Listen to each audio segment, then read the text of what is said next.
4000-ലധികം യുവജനങ്ങൾ, അതായത് 35 വയസ്സ് കഴിഞ്ഞിട്ടും പെണ്ണ് കെട്ടാതെ നിൽക്കുന്നവരും.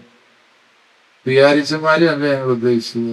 വാസ്തവത്തിൽ കല്യാണം കഴിക്കാൻ ആഗ്രഹം ഉണ്ടായിട്ടും അതിന് നിവൃത്തിയില്ലാതെ 35 വയസ്സിൽ പലതിനും ഇനി ജന്മത്ത് പെണ്ണ് കിട്ടാനും പോകുന്നു. കാരണം പലതിനും 40-45 വയസ്സിൽ ആര് പെണ്ണ് കൊടുക്കാം?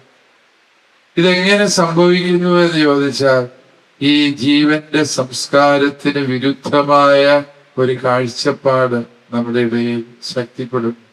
അവിടെ പ്രോലൈഫ് പ്രസ്ഥാനം മാര്യേജ് അറ്റ് 25 എന്നുള്ള ഒരു ആപ്തവാക്യം പണ്ട് പറഞ്ഞിരുന്നു. ഇപ്പാരും അത് പറയുന്ന കേൾക്കുന്നില്ല.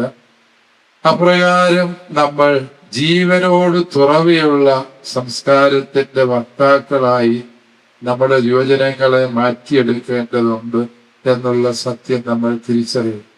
അതുകൊണ്ട് നമ്മളെല്ലാം കഴിയുന്ന ഒരു കാര്യമായിട്ടാണ് കല്യാണത്തെ ക്രിസ്ത്യാനികൾ കരുതുന്നത്. എല്ലാം കഴിക്കുന്നത് വല്ലോ ലഡുവോ ജിലേബിയോ പായസമോ ഒക്കെ.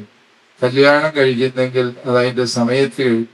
അത് സമയത്ത് കഴിക്കാത്തതാണ് നമ്മുടെ ജനസംഖ്യ ഇത്രയേറെ ശോഷിക്കുന്നതിന്റെ കാരണം എന്ന സത്യം നമ്മൾ ഓർക്കുക. ദൈവം പറഞ്ഞതേ സത്യമുള്ളൂ, മനുഷ്യൻ പറഞ്ഞതെല്ലാം നുണയായിരുന്നു എന്ന് ഇന്ന് ലോകരാഷ്ട്രങ്ങൾ സമ്മതിക്കും.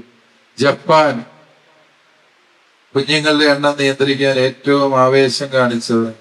ചൈന, റഷ്യക്കാർ ഇപ്പോൾ ഒരു റൊമാൻസിന് വേണ്ടി ഒരു വകുപ്പ് തന്നെ, ഒരു മന്ത്രിയെ തന്നെ നിയമിച്ചിട്ടുണ്ട്.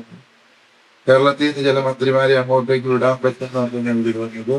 ഈ റൊമാൻസിന് വേണ്ടി തന്നെ ഒരു വകുപ്പ് റഷ്യയിൽ. എന്നാൽ പിള്ളേർ നേരത്തെ പ്രണയിച്ച് കല്യാണം കഴിക്കാനുള്ള സാഹചര്യം അവിടെ ഉണ്ടാക്കിയെടുക്കാൻ ശ്രമിക്കും.